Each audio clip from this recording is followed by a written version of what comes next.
Welcome to the Doctor's Mentor Show. If you believe that medicine is an industry and not a profession, if you enjoy submitting complex reimbursement claims, or you would do another residency just for fun, be advised, you're about to be offended. You should probably leave now. All this talk about mentoring doctors is ridiculous. I thought doctors learned to do everything better than everyone else the first year of medical school. At least that's the way they act. If you love assisting patients with vitality breakthroughs, if the right to practice medicine without interference is important, and you want expert tips for practice freedom and profits to support your epic life, welcome aboard and prepare to be blown away. The Doctor's Mentor Show starts now. Here's your host, Dr. Lori Barr.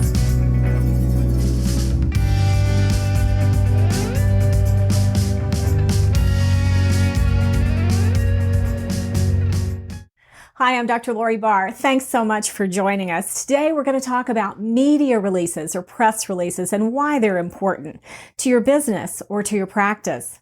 Now, you may think they're old-fashioned, and I come from a journalism background, so I buy into old-fashioned, good old journalistic storytelling. And that's what a press release really is. It's the facts told in a concise way so that it gets the attention of a reporter.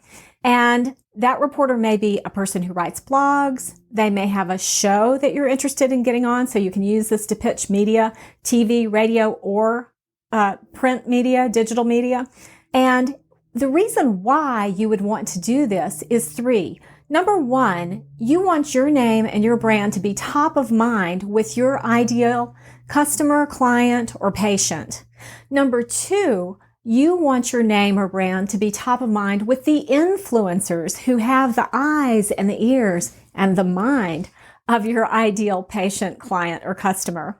Now, the third reason is to be seen as a trusted authority for information on a particular niche subject, like, for example, for me, radiology, with certain reporters and certain people who have access to getting the word out.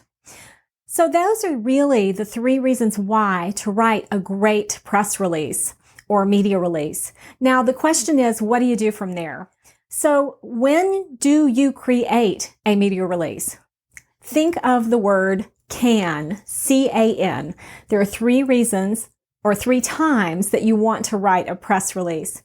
The first is when something changes. Let's say that you hire a new CEO. That's a change. And that would be something you would report to the media.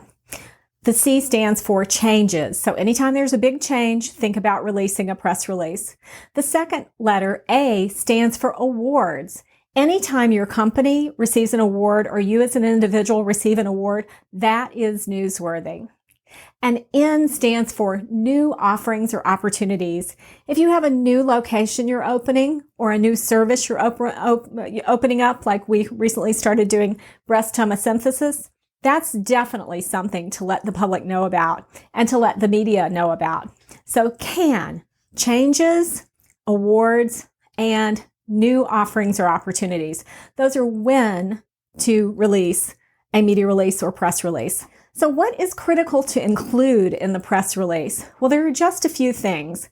The first is you absolutely have to have an irresistible headline. And this should appear in the subject line of the email if you're doing an email pitch. It should be what you tweet about this if you're going to do a tweet pitch or a message, a short message. And it should also appear at the head of the one-page media release that you're bringing out. It should be no longer than one page, no longer than 4, maybe 5 paragraphs. So start with the irresistible headline. Second is your first paragraph is just the facts. So it's who, what, why, when, and how, and why should they care? Who, what, why, when, and how, and why should they care? The next thing you want to have right after that paragraph is 1 or 2 quotes that are given by the people who have the most influence, who were either at the event or who are in your company. Or maybe it's you yourself and somebody you're interacting with. So include 1 or 2 quotes that give context to this press release. The next thing you want to do is to have a concise statement about who you are and what your company does. That, again, puts it in context for the reporter and as they're building the story for their public. It also helps an editor see which section of a publication that this particular release fits into. Of course, when you're making your pitch, if you can already do that work for the reporter or editor, it makes it that much easier. And you can direct the piece to be put in the part of the publication or on the show where you want it. So next, how do you make this attractive to reporters and to editors and bloggers? If the people come from a classic journalism background, and this is where it helps to do some homework on who you're pitching, then absolutely write in the style they're used to. And that typically is Associated Press style. Now, you can look in the show notes for a link to the AP Style Guidebook. It's released every year. It's something that you definitely want to take a look at. In addition, we have a short style tips guide. If you'd like to download that, you can go to thedoctorsmentor.com.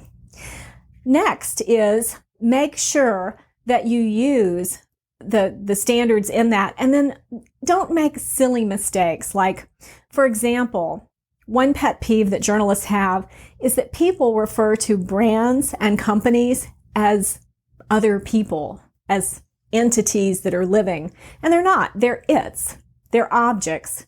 So if it's a brand like Coca-Cola, for example, it's an it. It's not a they. Okay?